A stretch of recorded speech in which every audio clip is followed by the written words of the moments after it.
कल्याणमधील अल्पवयीन मुलीवर लैंगिक अत्याचार करून हत्या केल्याप्रकरणी मुख्य आरोपीला पोलिसांनी बेड्या ठोकल्या आहेत। मुख्य आरोपी विशाल गवळीला पोलिसांनी अटक केली आहे। शेगाव येथून पोलीस पथकाने आरोपीला ताब्यात घेतलंय। पोलिसांनी दिलेल्या माहितीनुसार आरोपी विशाल गवळी पत्नीच्या गावी लपून बसला होता। पत्नीच्या गावातून शेगाव येथून पोलिसांनी त्याला ताब्यात घेतलंय। कल्याण पूर्व येथील 13 वर्षीय मुलीच्या लैंगिक अत्याचाराच्या आणि हत्येच्या प्रकरणी पोलिसांनी 3 आरोपींना अटक केली आहे। पोलीस सूत्रांनी दिलेल्या माहितीनुसार सीसीटीव्हीतून या गुन्ह्याची माहिती उघड झाली। ही मुलगी दुकानात खाऊ घेण्यासाठी गेली होती। ती परत येत असताना विशालने तिला जबरदस्तीने उचलून रिक्षात कोंबलं असल्याचं सीसीटीव्हीत दिसत आहे। मुख्य आरोपी विशाल गवळीने 3 लग्न केली होती आणि त्यावर अनेक गुन्हे आहेत। सीसीटीव्ही फुटेजने गुन्ह्याचा खुलासा केला। त्यात विशाल मुलीला जबरदस्तीने रिक्षात नेताना दिसतोय।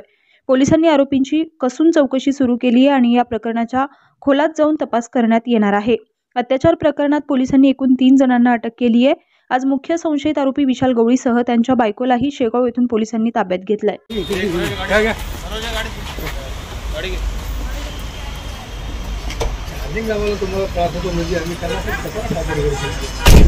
त्रास झाला अभिलाष मागे जा इकडे कोणा त्रास झाला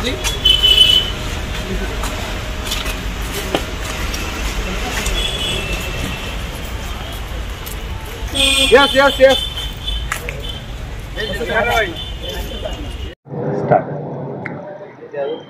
नमूद घटनेमध्ये माननीय पोलीस अधीक्षक सौ विश्व पानसरे सर यांच्याकडून माहिती मिळाली।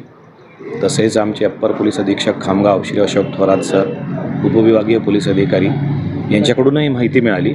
त्या सर्व माहितीच्या आधारे आम्ही स्वतः पोलीस स्टेशनचे अधिकारी व गुन्हे प्रकटीकरण पथकाचे कर्मचारी यांच्यासह शेगाव शहराच्या मार्केटमध्ये परिसरात शोध घेतला असता तर आम्हाला तो दुरून मिळून आला, परंतु त्याला एकदम न पकडता आम्ही थोडासा सापळा लावला। 2 कर्मचारी मिळून चारी बाजूला सापळा लावला आणि मग त्याला ताब्यात घेतलेले आहे।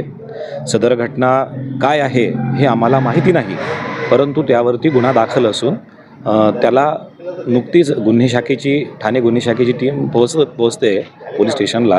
ती पोहोचताच त्याला त्यांच्या ताब्यात देण्याची तजवीज ठेवलेली आहे। तर माननीय SP सर यांना SP सरांना माहिती देण्यात आलेली आहे आणि या मला असं वाटतं सरांनी ती माहितीवरती ठाणे CP यांनाही दिलेली आहे।